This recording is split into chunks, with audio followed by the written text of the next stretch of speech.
5절에서 특별 섭리를 소개하기 때문에 또 여기 계속 보충이 됩니다. 끝부분 소개가 안 됐기 때문에 일반 섭리, 특별 섭리를 좀 더 읽어봅니다.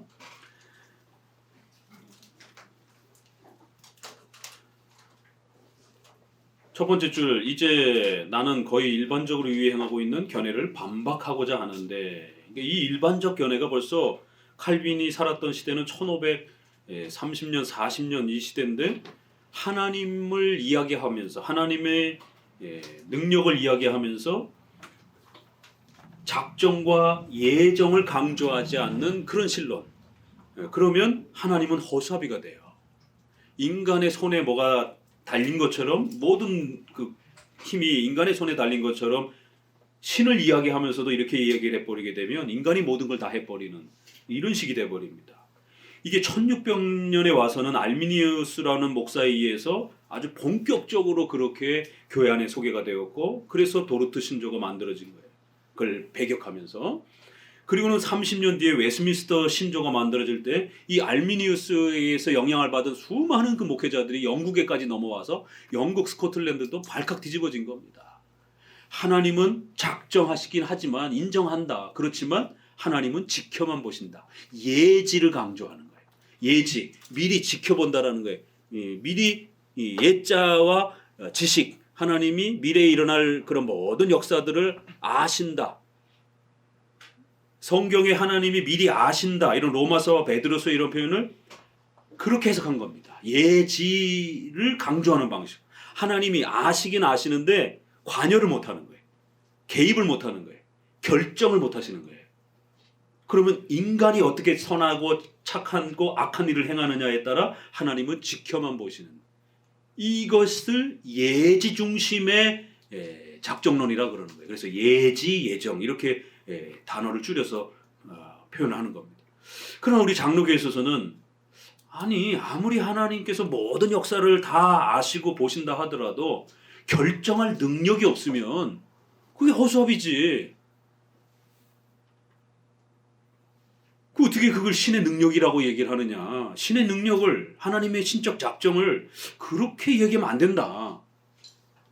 그래서 과연 어떻게 이야기하는 게 훨씬 더 훌륭한 하나님의 작정에 대한 설명인지, 예정에 대한 설명인지 논쟁이 벌어졌고, 유럽이 발칵 뒤집어졌고, 그래서 도르트 신조를 통해서 이렇게 예지 중심으로 하나님의 작정과 예정을 말하면 안 됩니다. 예정, 작정을 중심으로 하나님이 모든 역사를 미리 살피시고 아신다. 어떤 일이 벌어질지 다 아신다. 이렇게 이야기해야 됩니다. 하나님이 모든 걸 개입하실 수 있고, 하나님이 원하시는 대로 결정하실 수 있고, 그 결정한 바대로 모든 역사가 이루어져 가는 것을 하나님이 살피시는 것이지, 관여 안 하시고 개입 안 하시고 인간이 어떻게 살아가나 지켜만 보시는 방식으로, 그런 식으로 하나님의 능력을 이야기하면 안 됩니다. 그 웨스민스터에서도 또다시 문제가 돼서 2장, 3장, 5장을 보게 되면 인간의 그러한 능력에 의존하지 아니하시고 예지를 강조하면서 작정과 예정을 말해서는 안 되고, 이런 부정적 표현들이 나오는 겁니다. 근데 칼빈 시대, 벌써 100년 전 칼빈 시대에도 일반적으로 유행하고 있는 그 견해, 하나님의 예정을 이야기하면서도 그러나 인간이 뭔가 결정할 때까지는 하나님은 지켜만 보신다라고 하는, 이게 말을 하는 것도 아니고 안 하는 것도 아니고 이제 이런 식의 애매모호한 작정론, 예정론, 이렇게 가르치는 목회자들이 있었다라는 거예요. 이 견해는 하나님을 일종의 맹목적이며 모호한 운동으로 인정할 뿐, 하나님께서 무한한 지혜로 만물을 지도하시며 자신의 목적에 부합하도록 배치하시는 주요사를 그에게 박탈하는 것이다, 빼앗는 것이다라는 거예요. 결정은 못하게 하는 거예요. 결정을 우리 인간이 먼저 하도록 그런 식으로 신의 권능을 이야기하면 안 된다라는 거예요. 따라서 이 견해는 하나님을 이름만의 우주의 통치자일 뿐 실체에 있어서는 아무것도 아닌 존재로 만들어 놓았는데, 이는 하나님에게서 지배력, 통치권, 권능을 빼앗아 버리는 것 때문이라는 거예요. 나는 묻고 싶다. 지배한다는 것은 지휘하는 것들을 결정된 질서를 따라 권위로 지배하는 것을 의미하는 것이 아니고 무엇이겠느냐. 지켜만 본다라면 그게 무슨 권능이겠느냐. 그러니까 예정 작정을 이야기할 땐 세게 말을 해야 되는 거예요. 비록 약간의 운명론, 위험성은 있다 할지라도 그렇다고 무슨 우리가 뭐라 그러죠? 된장 뭐 무서워서 응? 구더기 무서워서 된장 장 못 담그느냐 그런 속담이 있듯이 인간의 나태함 또 이 죄에 대한 어떤 그 어려움 이런 거를 조금 어렵다라고 해서 하나님에게서 전능성을 빼앗을 수는 없잖아요. 성도들이 혹시라도 오해할 수 있어요. 아직은 이렇게 충분히 이해하지 못한 단계에서는 그래? 하나님이 다 하셔? 그럼 난 놀아야지. 이제 이런 나태함과 게으름이 실제로 발생이 되기도 합니다. 그건 계속 가르쳐주면 돼요. 또 이렇게 보충해서 계속 교리교육을 하면 되는 거고. 그렇다고 해서 성도들에게 예정, 작정 이런 부분들을 세게 말하지 않고 느슨하게 말하는 거예요. 이게 이제 이번에 목사님이 회중파, 장로파 논쟁에서 바로 주제별로 들어가게 되면 예정론을 이야기할 때 회중파는 굉장히 느슨하게 얘기를 합니다. 얘기는 해요. 근데 우리 장로파처럼 세게 얘기를 하지 않습니다. 웨스민스터는 다 좋은데 예정론을 너무 세게 얘기를. 신학자들이나 목회자들 중에 혹시라도 그렇게 말씀하시는 분도 있으면 대부분이 다 회중파 경건주의 분들입니다. 그분들 웨스민스터 인정해요. 그렇지만 다 좋은데 웨스민스터는 3장에 5장에 앞부분에 소유리문답 앞부분에 선택, 예정 너무 세게 얘기를 합니다. 예정론, 작정론 너무 세게 얘기하면 인간이 나태해진다. 게을러진다. 하나님이 잘못하면 악한 신처럼 보일 수 있다. 그러니까 예정론을 세게 말하면 안 된다. 이게 함정입니다.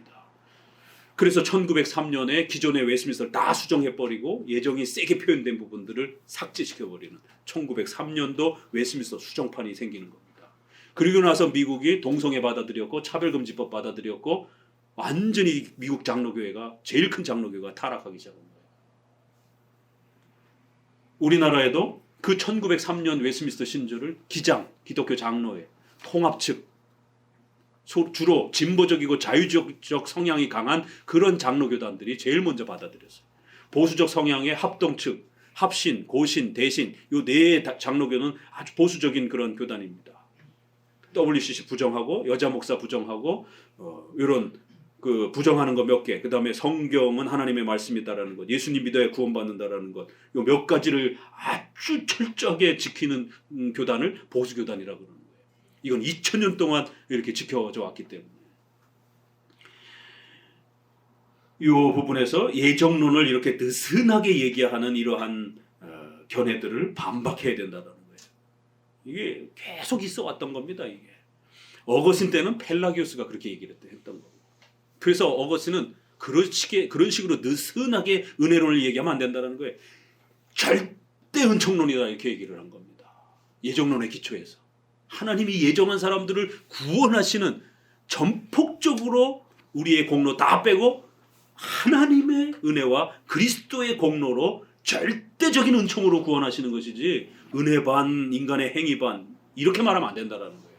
은혜를 느슨하게 얘기하면 안 된다는 거예요. 세게 얘기를 해야 된다는 겁니다.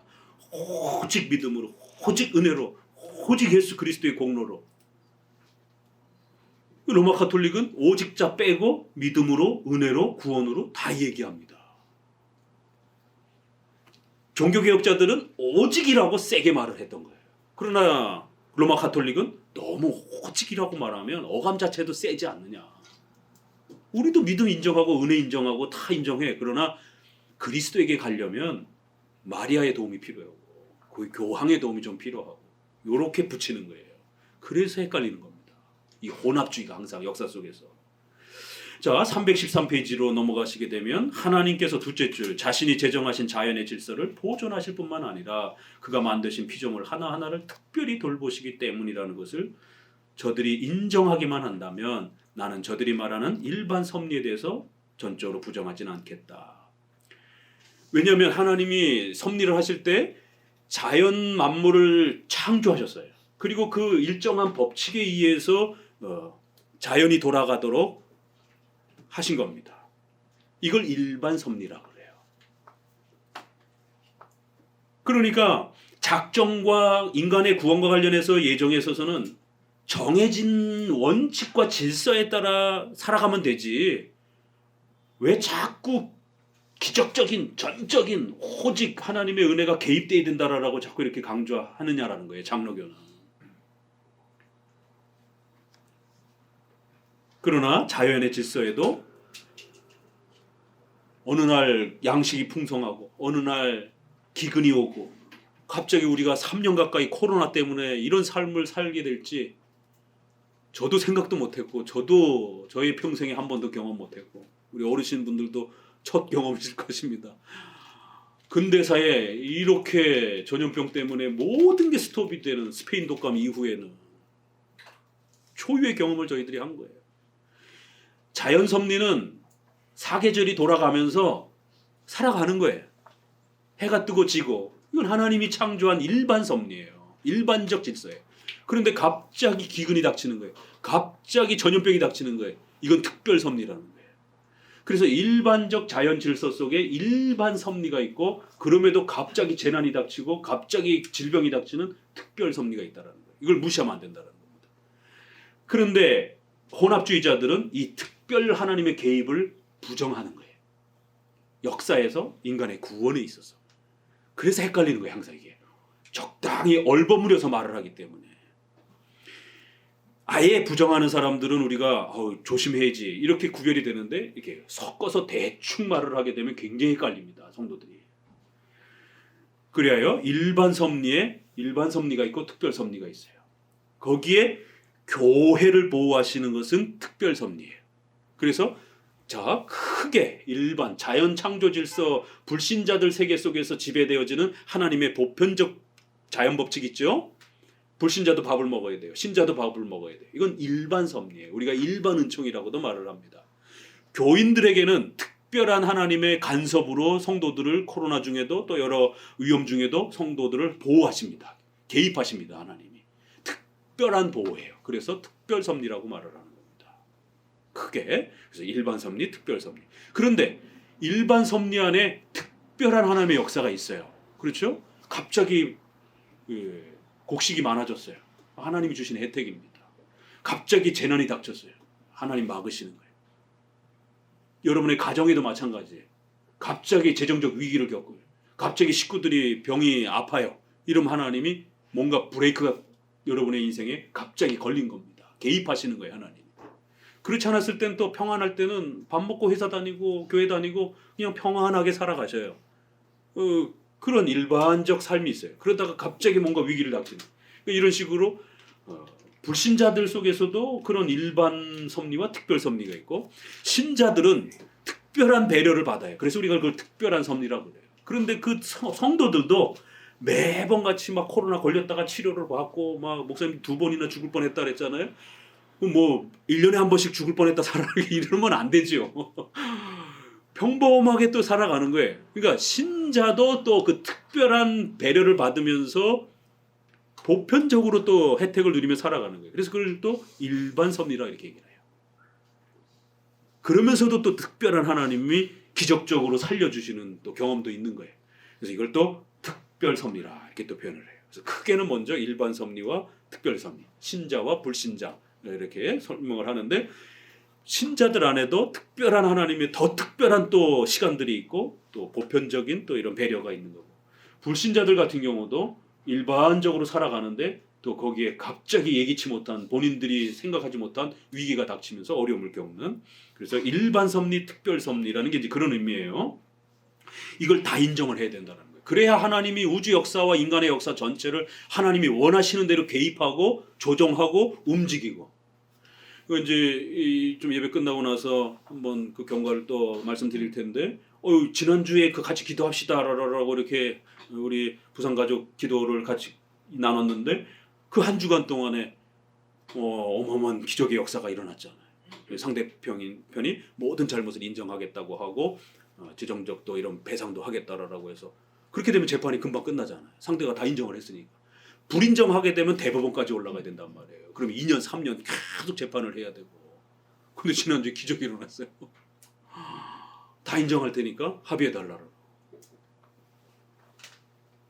와, 기적 같은 일이 우리가 두 가지가 있죠. 하나는 재판이고 하나는 지난주 인사드렸는데 이제 또 끝나고 나면 이제 결혼 날짜가 잡혀가지고 이제 2월달에 또 이렇게 우리가 국수를 먹게 됐습니다. 아주 놀라운 기적 같은 일이 일어났어요. 하나님의 이러한 특별한 이 섭리의 이 개입하심이 우리 개인의 인생에, 우리 성도들의 삶 속에, 또 국가적인 역사 속에 이 하나님이 개입하시는 거예요. 이런 일이 일어날지, 내 인생에 어떤 일이 일어날지 우리도 몰라요. 하나님이 다스려 가시는 것이. 이걸 인정하고 살아가는 사람과 이걸 모르고 살아가는 사람은 엄청난 차이가 발생이 됩니다. 이걸 인정하지 않고 모르고 살아가게 되면 인생에 자기 혼자 남아있는 것 같은 엄청난 공포와 외로움을 느끼게 됩니다. 교회를 다녀도 하나님의 섭리와 작정을 모르게 되면 하나님의 위대함과 전능하심을 놓쳐버리게 되는 거예요. 그러면 내가 신에게 뭔가를 만족시켜드려야 하나님이 나를 도와줄 것처럼 기브 앤 테이크 방식으로 하나님을 이해해버리게 되면 심각해집니다. 그러면 자기가 하나님 앞에 뭔가를 딜할 게 없으면 절망으로 떨어지는 거예요. 그래서 우리가 기복주의 신앙이라고 하는 건 뭘 갖다 바쳐 그러면 줄게, 이러한 신앙이 위험하다라는 게 그런 겁니다. 절대적인 은혜, 오직 은혜가 깨져버리는 거예요. 그래서 우리 장로교 신앙은 오직 은혜, 오직 하나님의 작정 속에서 하나님이 기뻐하시는 바대로 우리 인생을 계획하셨고 그 계획하신 바대로 그렇게 다스려 가신다는 거예요.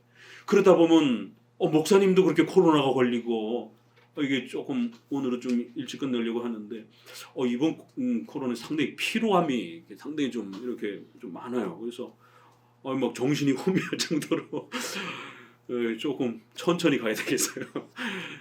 시간도 조금 컨디션이 좀 안 좋아요. 제가 원한 건 아니에요. 저의 마음 같아서는 더 많이 가르쳐드리고 싶고 그러는데도 또 이렇게 삶의 브레이크가 퍽 걸리는 거예요. 그러면 천천히 가는 겁니다. 그럼 하나님이 내 인생에 뭔가 그렇게 행하셨으면 작정과 섭리 안에서 인정하고 받아들이는 거예요. 이걸 인정하고 못 받아들이면 엄청난 스트레스가 생기면서 이 의학적으로는 스트레스라고 표현하는 거고 신앙적으로는 불신앙이라고 표현하는 거고 그럼 병이 생깁니다. 스트레스가 과해지면 못 받아들이는 거예요.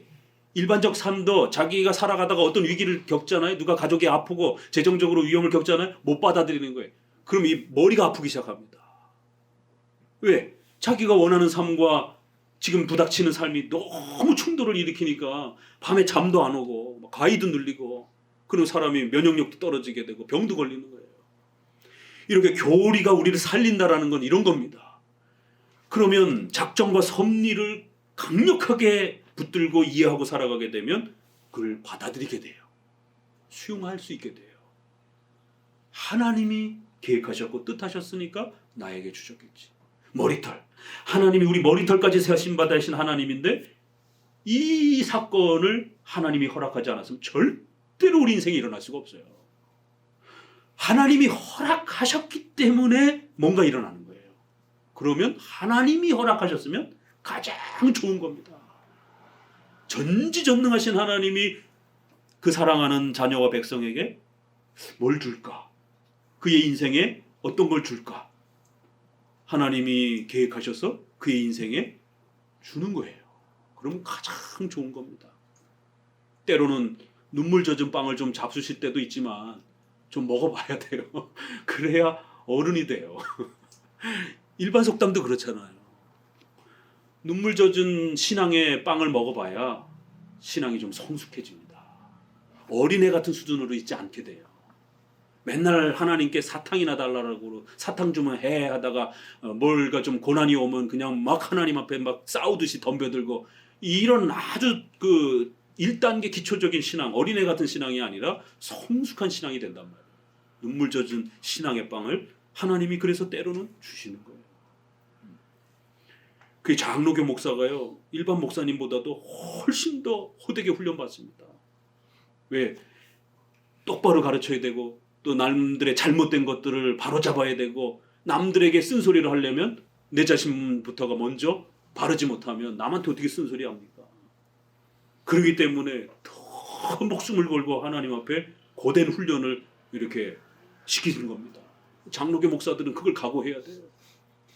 고린도 후서 1장에 있는 것처럼 40에 감한 하나의 매를 내가 수두룩하게 맞았다. 왜? 고린도 교회를 돕기 위해서, 목회자로 훌륭하게 서기 위해서. 그런 표현이 나오는 겁니다. 그러니까 하나님의 섭리 안에서 이렇게 보게 되면 다 이해가 된다라는 거예요. 자, 쭉 내려오셔서 그래서 이제 특별 섭리를 결국 이제 부정하고 망가뜨리게 되면 하나님의 권능을 빼앗는 일이 벌어진다라는 거예요. 그 단락 밑에서 셋째 줄 그 문장 이제 끝날 때 하나님께서 개개의 사건들을 조정하시며 이 사건들은 모두가 하나님의 결정된 계획에서 나왔기 때문에 우연히 발생한 것은 아무것도 없다는 것을 입증해야 한다. 하나님에게는 우연이 없어요. 그러나 우리에게는 우연이 있습니다. 우연히 뭐가 발생이 되잖아요. 우리는 모르기 때문에 우연이라는 방식을 하나님이 사용하시는 거예요. 그러나 전지전능하신 하나님에게는 우연이 없는 거예요.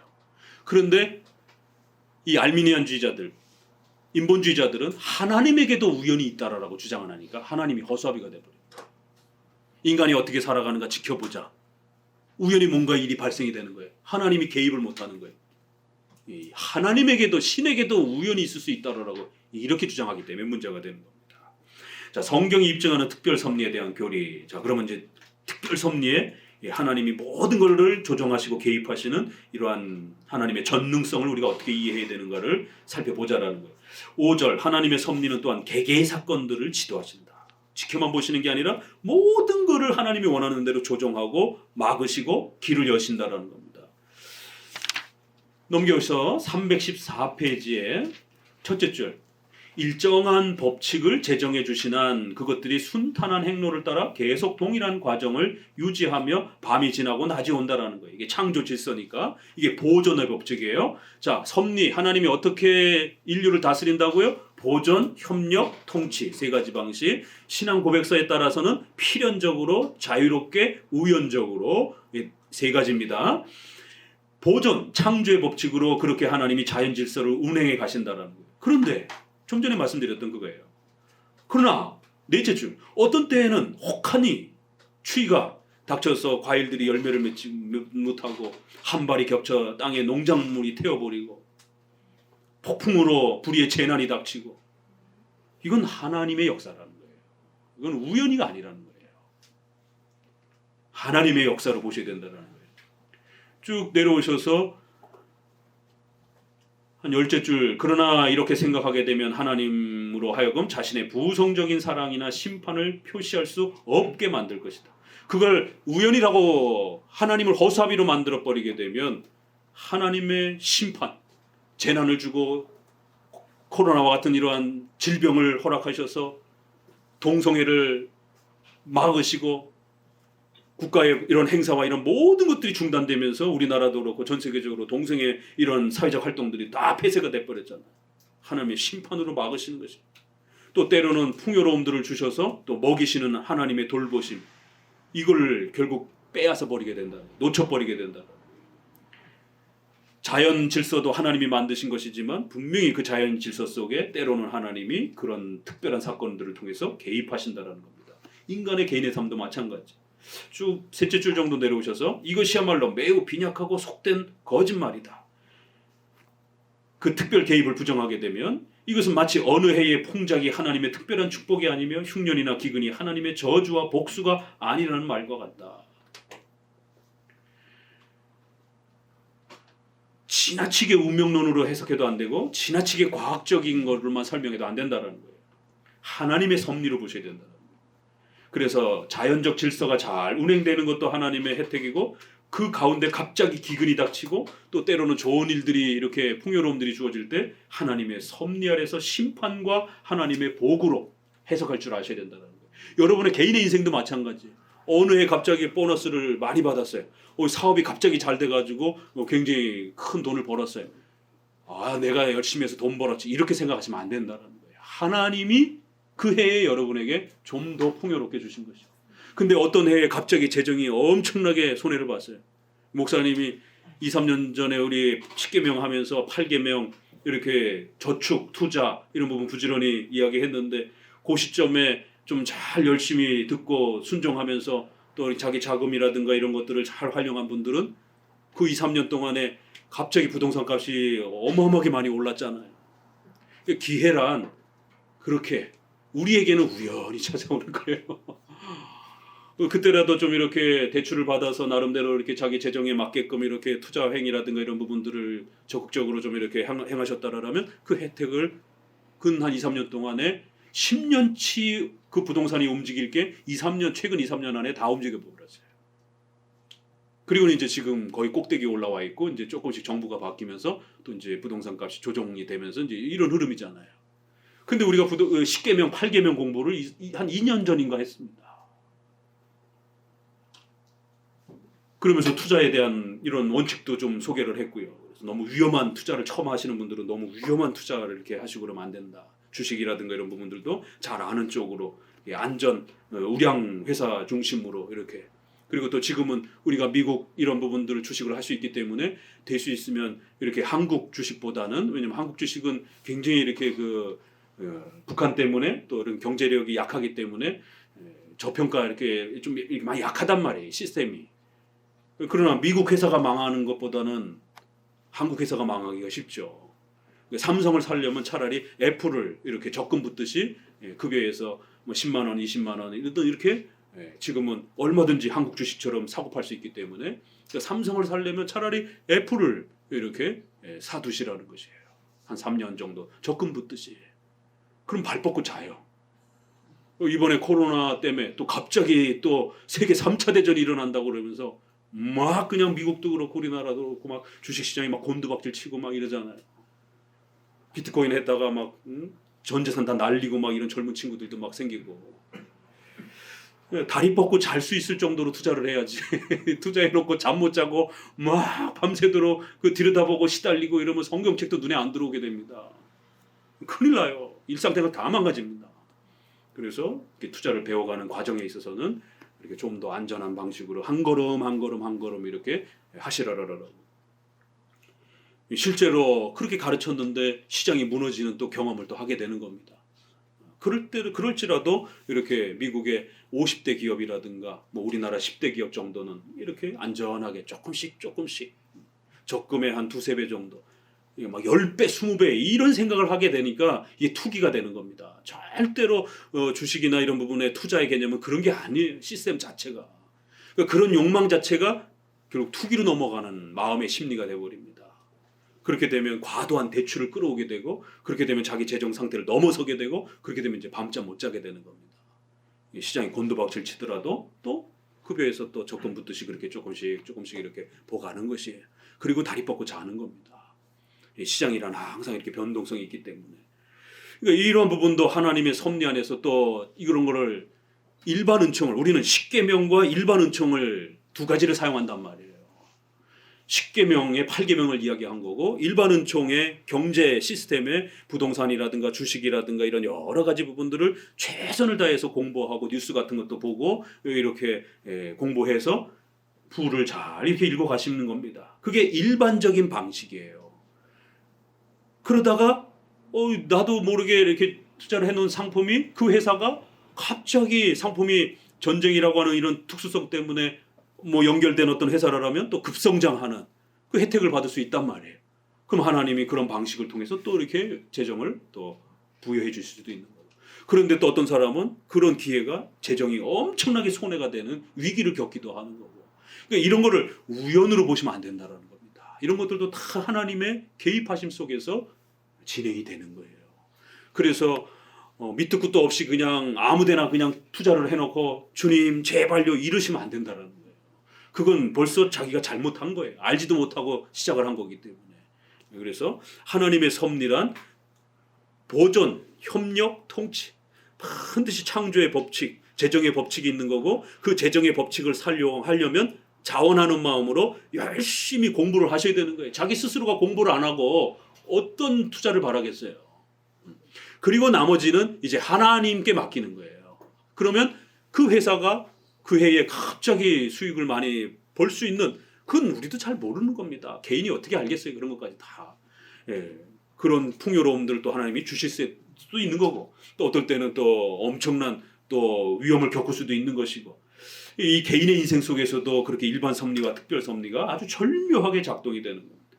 이 바라보는 관점이에요. 기근이나 풍요로움들을 하나님의 섭리 관점에서 읽어낼 줄 알아야 된다는 거예요.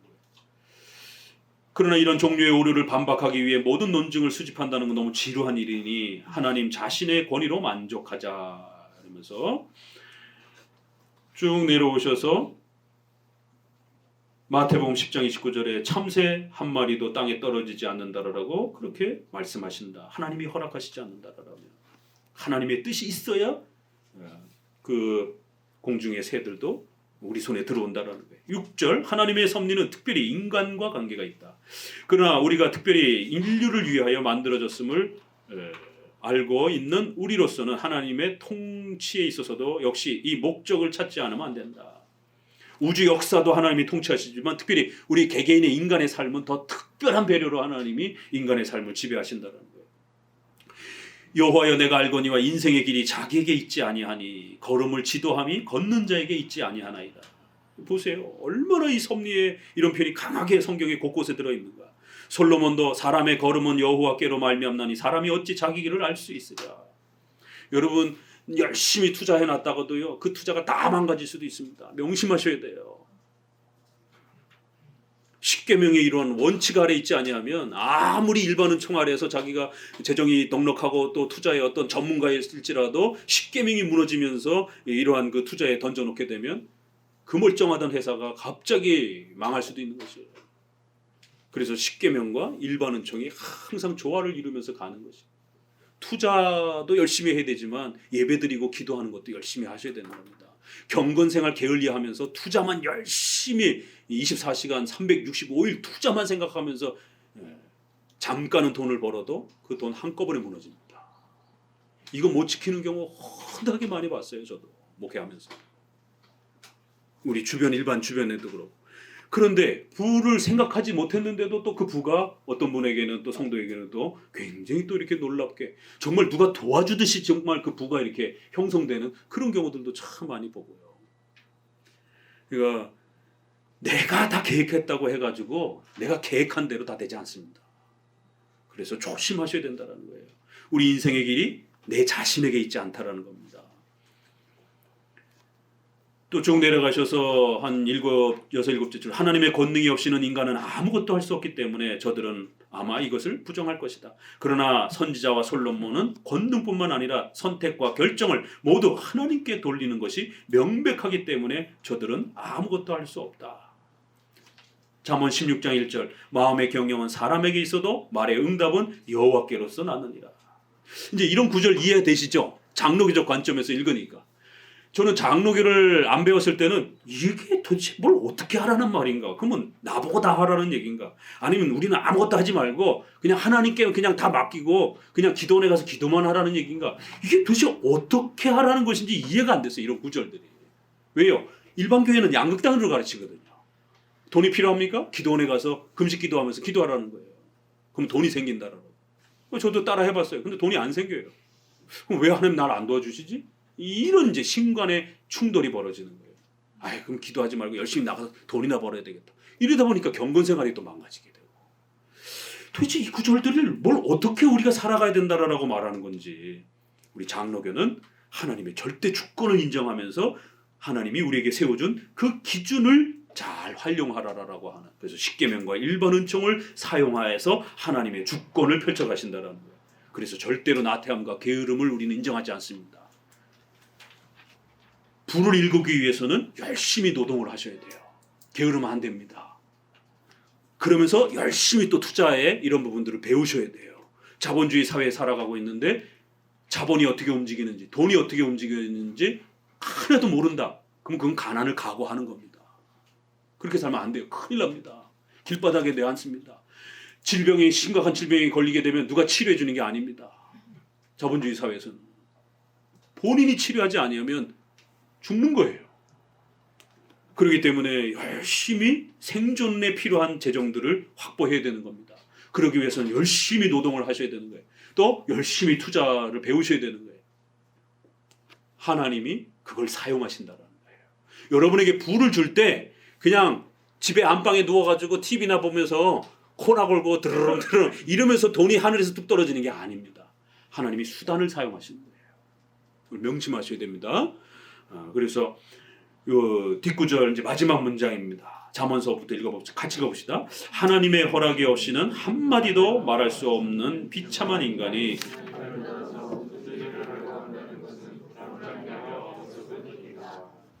실로 성경은 하나님의 결정이 없이는 세상에서 그 어떤 일도 일어나지 않는다는 것을 보다 명백하게 설명하기 위해 가장 운명적인 것으로 보이는 것들도 다 하나님께 속한 것이라고 말한다. 넘기셔서 316페이지. 그래서 성경은 보게 되면 제비 뽑는 것 이런 이야기들 또 우연히 발생되어지는 것 같은 그런 일들 그게 다 하나님께서 계획하신 일들이다라고 설명을 한다라는 겁니다. 솔로몬은 이와 같은 동일한 목적으로 쭉 얘기합니다. 잠언서 이렇게 29장.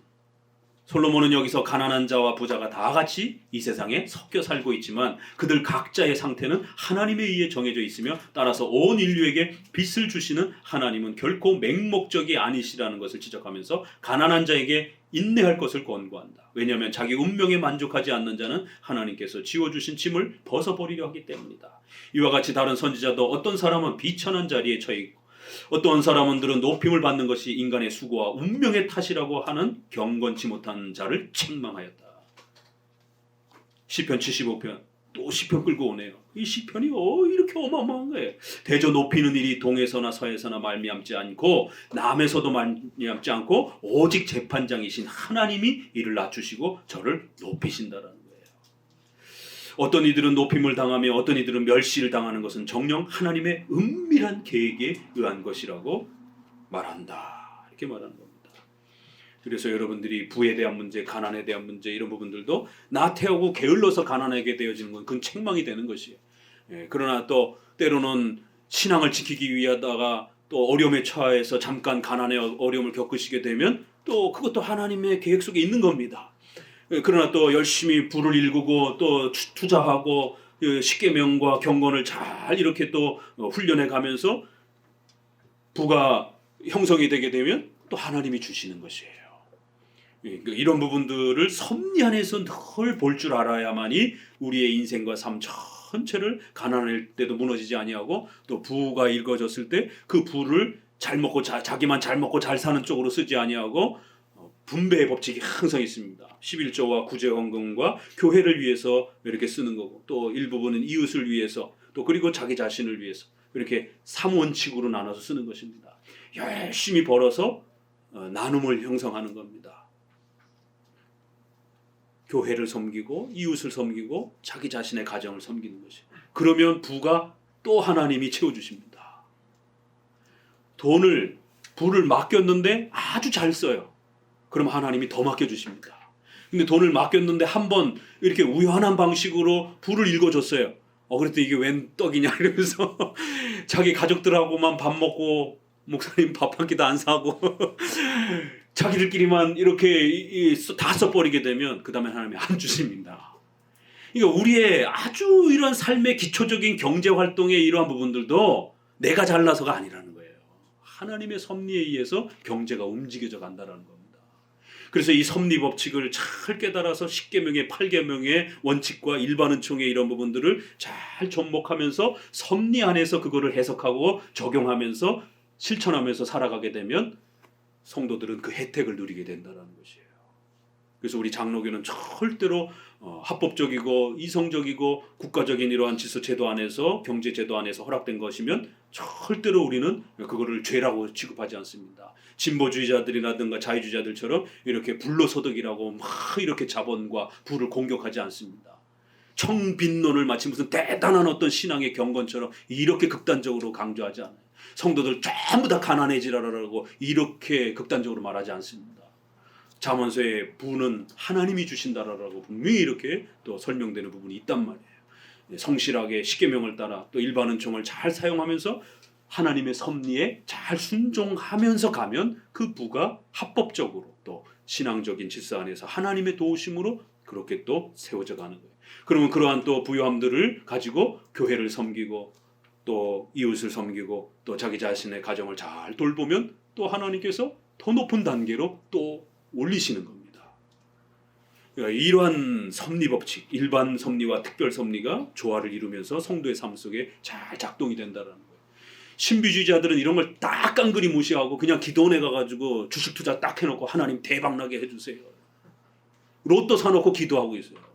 제가 20살 때 이런 원칙을 전혀 배우질 않아가지고 대학생 선교단체 이런 데 들어가가지고는 전도여행 가는데, 외국 전도여행 가는데 100만 원 200만 원씩 드는데 아르바이트 해갖고 모으기도 하고 뭐 여러 방법 하는데 돈이 채워지질 않잖아요. 그래갖고는 다른 친구한테 물으니까 뭘 열심히 주머니에 넣고 기도를 하더라고요. 너 뭘 어떻게 방법이 있냐 했더니 로또를 사왔대. 같이 기도하자라고. 1000만 원 붙으면 내가 네 것도 채워줄게 이러는 거예요. 그래서 둘이 붙잡고 주여 제발 주시옵소서 당첨될 줄로 믿습니다. 어떻게 됐겠어요? 꽝이지. 될 리가 있어요 그게? 이게 기독교인들이 경제 원리를 잘못 오해해서 하나님을 무속신앙 개념으로 그렇게 이해를 하는 거예요. 보존, 협력, 통치 방식으로 성경이 아주 명백하게 이렇게 기독교 강요에도 우리 신앙 고백에도 또 조직신학 책에도 이렇게 하나님이 우리 인생을 이렇게 세 가지 방식으로 다스린다는, 절대로 우리의 자연 질서와 경제 원칙 다 무시하고 산속에 들어가서 그냥 아무데나 투자 딱 해놓고 하나님 잘 될 줄로 믿습니다. 이것도 잘못된 거고, 기도도 하지도 않고 그냥 사방팔방으로 교회도 안 나오고 그냥 저기 부동산 좋은 투자 쳐 있나 저기 제주도부터 전국 팔도 돌아다니냐고 교회도 안 나오고 이래도 또 안 된다라는 것이. 양극단을 조심하면서 섭리법칙을 적용하셔서 살아가세요. 그러면 건강도 그렇게 주어지는 겁니다. 부도 그렇게 주어지는 거예요. 나중에 이제 우리 부부들 이제 결혼하는 부부들 자녀 출산에 대한 문제. 이 야곱이 내가 하나님이냐? 어떻게 자식이 안 생기는 걸 왜 자꾸 나한테 이래라 저래라 잔소리 하느냐라고. 라헬과 레아가 자꾸 둘이서 이렇게 자매가 남편을 옥신각신 싸우면서 이렇게 싸움질들을 하니까 나중에 야곱이 화딱지가 나가지고 내가 어떻게 임신을 시키느냐. 하나님이 출생케 하셔야, 임신도 하나님이 허락하셔야 이루어지는 거지. 우리가 자녀를 키우는 이런 방식에 있어서도 또 마찬가지예요. 최선을 다해서 아이를 키우고 임신을 할 수 있도록 노력하는 겁니다. 그런데 아이가 안 생겨요. 목사님 어떡하죠? 같이 기도하는 거죠. 그러면 또 인공수정이라든가 이 정도까지는 의료 혜택을 통해서 우리가 또 접근해 보는 겁니다. 그러나 우리 기독교에서 허락할 수 없는 시험과 낙이라든가 낙태에 준하는 그 수정체를 막 버려야 되는, 이건 우리 기독교인 입장에서 정말 쉽지 않은 겁니다. 선택하기가 쉽지 않아요. 그러면 멈춰야 되는 겁니다. 그러면 하나님 안에서 하나님께서 또 어떻게 그 부부를 이끌어 가실지, 어떤 부부에게는 또 아이를 안 주실 수도 있고 또 어떤 부부에게는 아이가 굉장히 많을 수도 있는 것이고, 이것도 사람이 선택할 수 있는 문제가 아니에요. 그렇게 모든 부분들을 하나님의 섭리 안에서 맞추면서 살아가는 겁니다. 오늘은 여기까지만 합시다.